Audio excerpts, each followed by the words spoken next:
Okay, so we are going to thread this serger for a 3-thread rolled hem.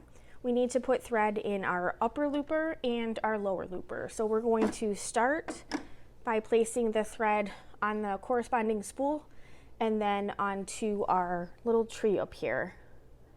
All right, I'm going to do that for both of those. I am using contrasting colors just to make it easier when we do the sample so that you can see. All right, so I have both of my threads hanging from there. My upper looper is here. All we need to do is we need to bring the thread down. This is kind of like flossing. We are going to just click it in place and it should lock right where you need it. We're going to do the same thing with the other one, and then we're going to bring it down. And now we are going to thread our needle. We only need to have one needle in, and we are going to use the overlock needle 2, which is going to be our right needle. So we're going to place our thread over on the side, come back up to our thread tree, and our overlock needle is going to be in here.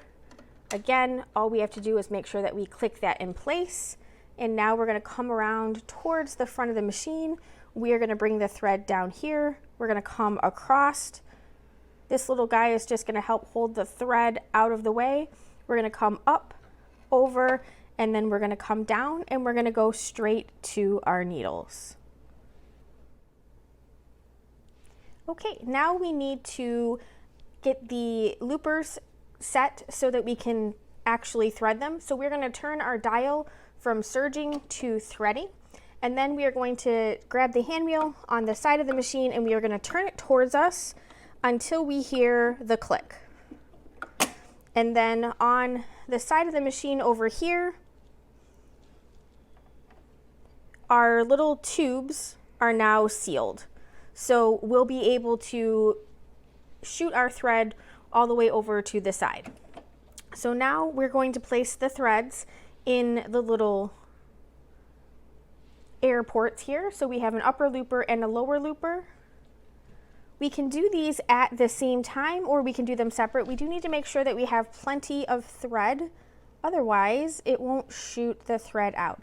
So this is the upper looper, and you can see it showed up right over here. Great. And now we're going to do the lower looper.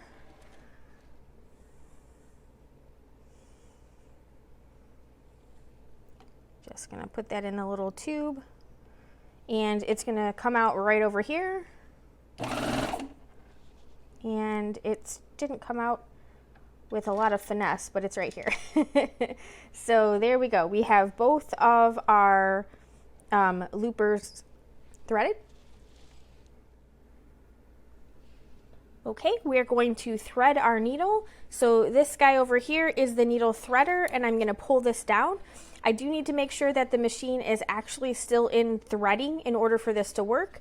Now what we're going to do is we are going to bring the thread in front of this little yellow thing here.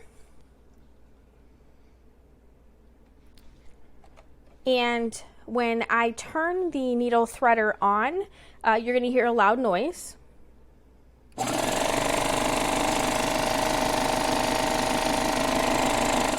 And then what happened was I put it in front of the needle, and that loud noise is the air compressor, and it just kind of sucks the thread in.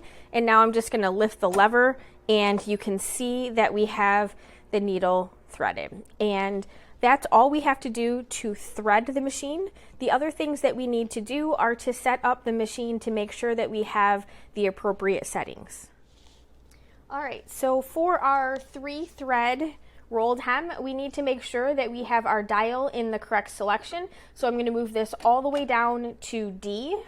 And then we need to make sure that we have our adjustments setting on the side over here. This is going to create the rolled hem. So this top dial here is our stitch width, and we want to be on medium. So we've got the little M here. And we want to make sure that we have our blade up. So I'm going to turn this to make sure that it's not in the locked position. And then on my stitch length down here, you can see that it says standard, and then on the side it says rolled. So what we are going to do is we're going to turn this dial so that it goes to the rolled section. When I turn the dial, if you look closely up here, you're going to see the little stitch finger move.